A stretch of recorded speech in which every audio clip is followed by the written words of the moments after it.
So far, we're learning of only one local hospitalized case of frostbite as this cold snap goes on.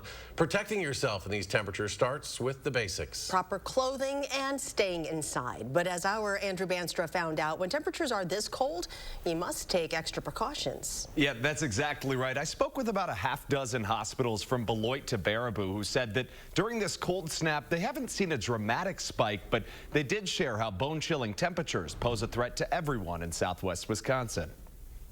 On Monday night, a case of frostbite was reported in Baraboo. Frostbite really is like the freezing of your tissues. Hospitals I spoke to across southwest Wisconsin haven't seen too many cases, but warned that it is a risk. For frostbite, it starts with numbness in your fingers and toes. Typically, after you get that kind of numb feeling, if you ignore that, the next thing you'll see is that your skin might turn a little bit of a reddish color.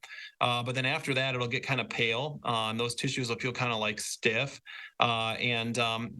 That's a warning sign. At that point, you probably are developing ice crystals in those tissues, and now you're kind of against the clock. Dr. Potoff says to warm up with lukewarm water, not hot water. Frostbite, though, is different than hypothermia, which can lead to distorted behavior. Then you do start to have a depressed level of consciousness. Body systems start to shut down.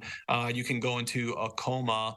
It's really important to get out of the cold, before you get to that point. If you can avoid it, don't spend too much time outdoors. And when you're outside, come prepared. So, don't leave home. Don't be outside without really thinking about how you're going to prepare for the cold weather. Old, young, and people without shelter or adequate clothing are most susceptible. But hunting, ice fishing, and other activities can put you at risk, too. 20 degrees, 25, 30 degrees this time of year. We kind of know what we can get away with at that temperature. Suddenly it drops to, 10 below zero. And what we could get away with, we can't anymore.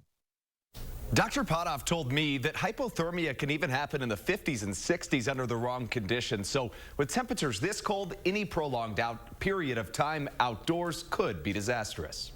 And stay up to date on the weather on our First Warn weather app.